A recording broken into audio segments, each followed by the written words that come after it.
Ready 1 2 3 start. Hi ನಮಸ್ಕಾರ, ನಾನು ನಿನ್ನ ಪ್ರೀತಿಯ ಸುನ. ಇವತ್ತು ನಾವು ಪರಶುರಾಮ್ ಗುಡಿಗೆ ಬಂದಿದ್ದೀವಿ. ಇವತ್ತು ನನ್ನ ತಮ್ಮಂದು ಬರ್ತಡೆ, ಅದಕ್ಕೆ ಪರಶುರಾಮ್ ಗುಡಿಗೆ ಬಂದಿದ್ದೀವಿ. ಪರಶುರಾಮ್ ಗುಡಿಗೆ ಬಂದು ದರ್ಶನ ಎಲ್ಲ ಆಯಿತು. ಇವಾಗ ಹೊರಡ್ತಾ ಇದ್ದೀವಿ. ಇಲ್ಲಿಗೆ ನಾನು ಈ ವಿಡಿಯೋನ ಮುಗಿಸ್ತಾ ಇದ್ದೀನಿ. ಬಾಯ್ ಬಾಯ್. ಎಲ್ಲ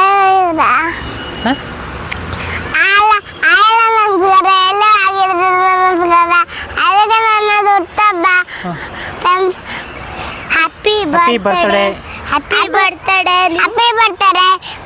ನನ್ನದು ಇವತ್ತು ಹಬ್ಬತ್ತಾರೆ ಬಾಟೆ ಕುಂಕುಮ ಹಾಕೊಂಡು ಈಗ ಹೊಂಟವೆ. ಈಗ ಹೋಗೋದು. ಈಗ ಎಲ್ಲಿಗೆ? ಧನ್ಯವಾದ. Thank you. ಸ್ನೇಹಿತರೆ ಎಲ್ರಿಗೂ ನಮಸ್ಕಾರ. ಎಲ್ಲರೂ ಹೇಗಿದ್ದಾರೆ? ಎಲ್ಲರೂ ಚೆನ್ನಾಗಿದ್ದೀರ ಅಂತ ಭಾವಿಸ್ತೀನಿ. ಸ್ನೇಹಿತರೆ ಇವತ್ತು ನಮ್ಮ ಅನೀಶ್ ಹುಟ್ಟುಹಬ್ಬ, ಅದಕ್ಕೋಸ್ಕರ ನಾವು ಪರಶುರಾಮ್ ಗುಡಿ ದೇವ್ರ ದರ್ಶನ ಮಾಡೋಕ್ಕೆ ಬಂದಿದ್ವು. ನಂಜುಂಡೇಶ್ವರ ದೇವರು ತುಂಬ ರಶ್ ಇತ್ತು. ಸೊ ಅದಕ್ಕೋಸ್ಕರ ಇವತ್ತು ಪರಶುರಾಮ್ ಗುಡಿ ಬಂದಿದ್ದೀವಿ. ನೋಡಿ ಎಷ್ಟು ಚೆನ್ನಾಗಿದೆ. ಸಂಜೆ ಟೈಮು ಒಂದು 5 ಗಂಟೆ ಮೇಲೆ ಬಂದಿದ್ದೀವಿ. ಇವತ್ತು ಏನೋ ಅನೀಶ್ ಹುಟ್ಟುಹಬ್ಬ ಮತ್ತು ತೆಪ್ಪ ಇದೆ. ಇವತ್ತು ತೆಪ್ಪಕ್ಕೆ ಹೋಗ್ತಾ ಇದ್ದೀವಿ ಇವಾಗ. ಸೊ ಓಕೆ ಬನ್ನಿ ಪರಶುರಾಮ್ ಗುಡಿ ಒಂದು ದರ್ಶನ ಮಾಡೋಣ. ಸೊ ನೋಡಿ ಇದೇ ಪರಶುರಾಮ್ ಕ್ಷೇತ್ರ ಎಷ್ಟು ಚೆನ್ನಾಗಿದೆ. ಇಲ್ಲಿಂದ ಔಟ್ ಸೈಡಿಂದ ನೋಡ್ತಾ ಇರೋದು. ಸೊ ಇಲ್ಲೇನೋ ಏನಂದರೆ ಮಳೆ ಬಂದಾಗ ಇಲ್ಲೆಲ್ಲ ನೀರು ತುಂಬ್ಕೊಂಡ್ಬಿಡುತ್ತೆ. ಮಳೆ ಜಾಸ್ತಿ ಬಂದಾಗ ನದಿ ತುಂಬ್ಕೊಂಡಾಗ ಕಪಿಲ ನದಿ ಇದೆಲ್ಲ ನೀರು ತುಂಬ್ಕೊಂಡ್ಬಿಟ್ಟು ದೇವಸ್ಥಾನ ಫುಲ್ ಬಳಿಕೊಂಡ್ಬಿಡುತ್ತೆ.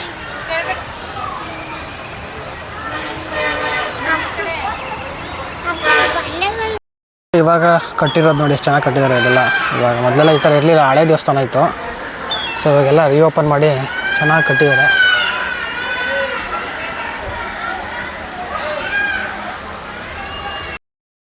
ಸೊ ನೋಡಿ ದೇವಸ್ಥಾನ ಒಳಗಡೆ ಹಿಂಗಿದೆ. ಗರ್ಭಗುಡಿಗೆಲ್ಲ ಫೋಟೋ ಎಲ್ಲ ಅಲೋವಿಲ್ಲ. ಸೊ ಅದಕ್ಕೋಸ್ಕರ ಸೈಡಿಂದನೇ ತೊಗೊಳ್ತಾ ಇದ್ದೀವಿ.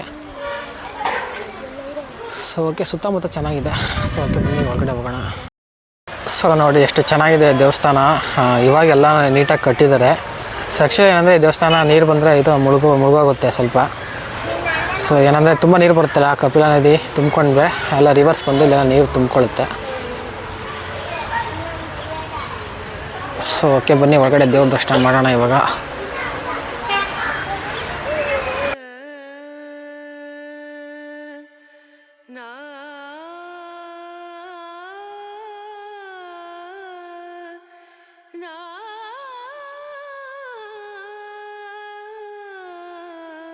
ನೋಡಿ ಇವಾಗೆಲ್ಲ ಹೊಸ್ದಾಗಿ ಕಟ್ಟಿರೋದಿದೆ. ಅಷ್ಟು ಚೆನ್ನಾಗಿ ಕಟ್ಟಿದ್ದಾರೆ, ಚೆನ್ನಾಗಿ ರೆಗ್ಯುಲೇಷನ್ ಮಾಡಿದ್ದಾರೆ. ಸೊ ಅಲ್ಲೆಲ್ಲ ನೋಡಿ ಎಷ್ಟು ಚೆನ್ನಾಗಿ ಇದು ಮಾಡ್ತಾ ಇದ್ದಾರೆ.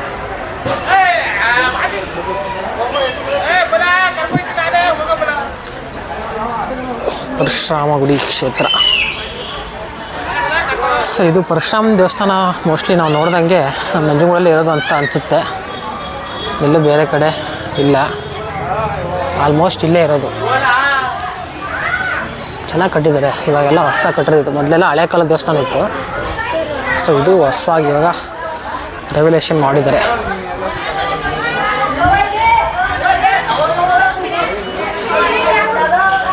ನೈಸ್. ಸೊ ಓಕೆ ಒಳಗಡೆ ಎಲ್ಲ ದರ್ಶನ ಆಯಿತು. ಸೊ ಓಕೆ ಬನ್ನಿ ಈಗ ಆಚೆ ನೋಡೋಣ. ಕುರಿ ಕೋಳಿನೆಲ್ಲ ಅಲ್ಲಿ ಬಲಿ ಕೊಡ್ತಾರೆ. ಅಂದರೆ ಅಲ್ಲಿ ರಕ್ತ ಇದು ಮಾಡ್ತಾರೆ, ಎಲ್ಲ ಇಲ್ಲೇ ಬಲಿ ಕೊಡೋದು. ಸೊ ಆ ಕಡೆಯಿಂದ ಬರಬೇಕು ಇಲ್ಲಿಗೆ. ಸೊ ಇಲ್ಲಿ ಏನಂದರೆ ನಿಮಗೆ ಉಪ್ಪು ಮತ್ತು ಬೆಲ್ಲ ತೊಗೊಂಡೋಗಿ ಪೂಜೆ ಮಾಡಿಸ್ಕೊಂಡು ನೀರೊಳಗೆ ಬಿಟ್ಟರೆ ಉಪ್ಪು ಮತ್ತು ಬೆಲ್ಲ ಹೇಗೆ ಕರಗುತ್ತೆ ಅದೇ ಥರ ನಮ್ಮ ಕಷ್ಟಗಳೆಲ್ಲ ಕರಗುತ್ತೆ ಅನ್ನೋ ಒಂದು ನಂಬಿಕೆ ಮೇಲೆ ಇಲ್ಲಿ ಉಪ್ಪು ಬೆಲ್ಲನ ನೀರೊಳಗೆ ಬಿಡೋ ಸಂಪ್ರದಾಯ ಇದೆ. ಕಾಲು ತೊಳೆ ನೀರೊಳಗೆ ಇಳಿದ್ಬಿಟ್ಟು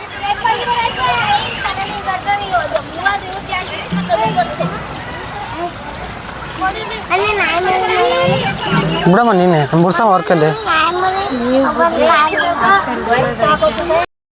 ಒಳ್ಳೆ ಓಡಾಡಕ್ಕೆ ಆಗ್ತಾಯಿಲ್ಲ. ಅದಕ್ಕೆ ನಮಗೆ ಬಿಸ್ಕೆಟ್ ಹಾಕಬೇಕು. ಅದಕ್ಕೆ ಪಾಪಶೆ ನೋಡಿ ಹಿಂಗೆ ಆಗ್ಬಿಟ್ಟಿದೆ.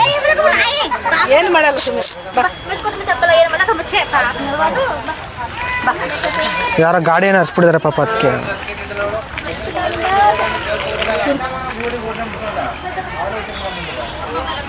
ತಿನ್ನುತ್ತೆ ಬಿಡಿ, ತಿನ್ನುತ್ತೆ ಅಲ್ಲಿ ನೀರೊಳಗೆ. ಸೊ ನೋಡಿ 5 ಗಂಟೆ 6 ಗಂಟೆ ಎಷ್ಟು ಜನ ಬರ್ತಾ ಇದ್ದಾರೆ, ಹೋಗ್ತಾ ಇದ್ದಾರೆ. ಸೊ ಜನ ಸಿಕ್ಕಾಬಿಟ್ಟೆ ಇದ್ದಾರೆ ಇವತ್ತು. ಸೊ ಇವತ್ತು ಸಂಡೇ ಆಗಿರೋದ್ರಿಂದ ಇವತ್ತೆಲ್ಲ ಫುಲ್ ಜನ ಜನ ಜನ. ಅವ್ರಂಗ ನಾವು ಕೂತಿರೋ ಒಂದು ಅಕ್ಕರ್ಕ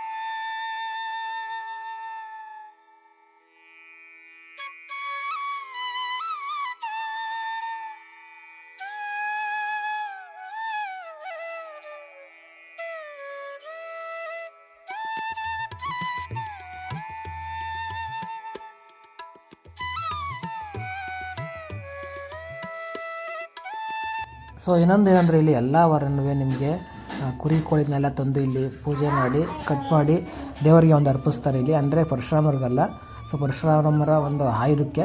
ಸೊ ಏನಂದರೆ ಇಲ್ಲಿ ಎಲ್ಲರೂ ಎಲ್ಲ ಕಡೆ ಹಳ್ಳಿಗಳಿಂದ ಬಂದು ಸೊ ಇಲ್ಲಿ ದೇವಸ್ಥಾನ ಮುಂದೆನೇ ಕುರಿ ಕೋಳಿನ ಬಲಿ ಕೊಟ್ಟು ಅಡುಗೆ ಮಾಡಿ ಊಟ ಮಾಡಿ ಇಲ್ಲೇ ಹೋಗ್ತಾರೆ. ಸೊ ಕೆಲವರು ಏನಾದ್ರು ಫಂಕ್ಷನ್ ಇದ್ದರೆ ಬೀಗರ ಊಟಗಳನ್ನು ಇಲ್ಲಿ ಮಾಡ್ತಾರೆ. ಯಾವಾಗಲೂ ಇಲ್ಲಿ ಮಾಂಸ ಊಟಗಳೇ ಎಲ್ಲ ಕಡೆಯೂ ಮಾಡ್ತಾ ಇರ್ತಾರೆ.